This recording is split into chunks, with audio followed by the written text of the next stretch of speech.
stop doing that. Hi everybody, PJ here with my friend Tim Hughes, legendary videographer who captured all of that crazy car footage in front of our hotel here in Doha, Qatar.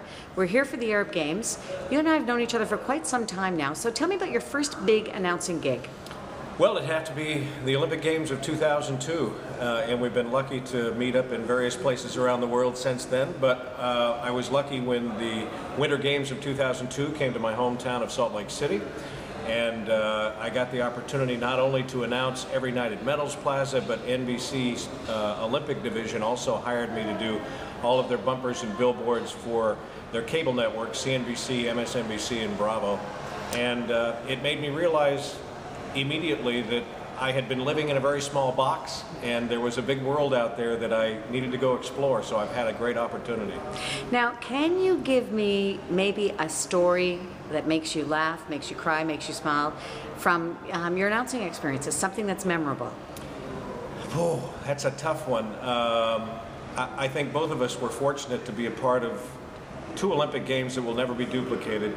One was in Athens, the birthplace of the Games, and on one day, Olympic competition was taking place in ancient Greece, where the first Olympics were held, at Panathinaikos Stadium, where the modern Games came back, and in Olympic Stadium that same day where the Games were taking place in 2004. Those Games will never be repeated. And Beijing, behind the wall that everyone talks so much about, and with the money that was spent for those ceremonies and everything else.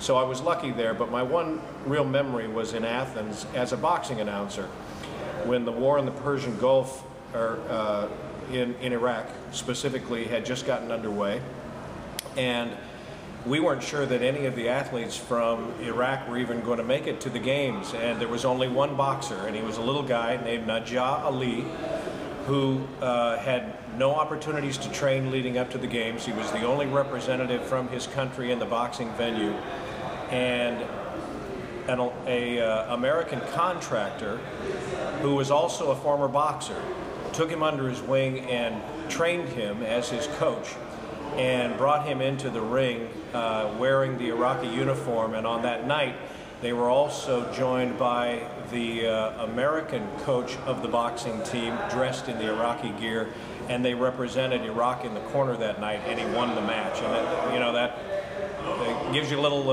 warm feeling just thinking about it. So you're a boxing announcer. You have done lots of announcing for mixed martial arts. What is it about sport announcing, or what is it about sport that you find so special? For me, it's not as much a sport thing as it is a live event thing. There's just something special about being an announcer or being involved at all with a huge production that you get to be a part of, that many people are there to see and enjoy, and you're sort of working without a net. And you've only got one shot at it to get it right, and after many rehearsals you go out and pull it off. But there's a certain energy with the crowd and with those special moments that you just don't get doing anything else. So you and I are friends, and we've been friends for, as I said, a long time, and I know that you have a studio in your house and that you produce all kinds of things for radio and for voiceovers, and you're a former radio guy full-time yourself. Mm-hmm. So what other kinds of things are you doing in between big events?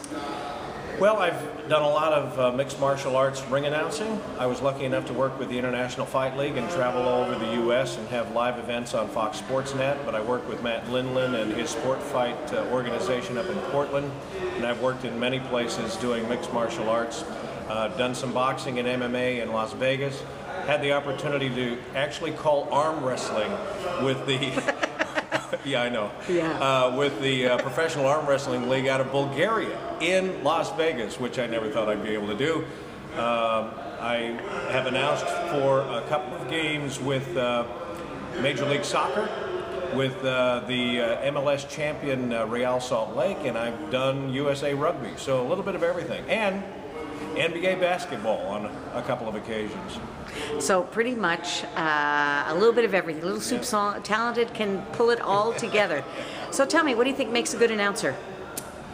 I think you can figure out what makes a good announcer by talking about what makes a bad announcer. And if the announcer gets in the way of an event, he's a bad announcer. You're there to add a little something to it, but they certainly didn't pay at the gate to come see you announce. And when you put yourself into a position of believing that, it gets to be a problem. And it's not all about voice. There are guys who think they have the best voice on the planet, and they like to hear themselves talk, and that gets them in trouble. So I think it's just like being a good interviewer. You have to be a good listener. You have to be compassionate to the people that you're announcing for. And you are the eyes and ears with the best seat in the house for the fans that maybe don't have the same view that you do, and you can explain exactly what's happening on the field of play. So you're there to be a part of the production. You're not there as the production, and that's what makes a good announcer. So if any budding announcers had any questions for you or wanted to get a hold of you just to find out more about anything, how would they do that? Well, I just happen to have a website. It's voicebyhughes.com, and all the contact information is there. That's probably the easiest way to get a hold of me. Wonderful. Or they can contact me and I'll get them to you and all the rest call of it. PJ. That's right. She'll call me. Thanks so much, Tim. Okay. Bye-bye.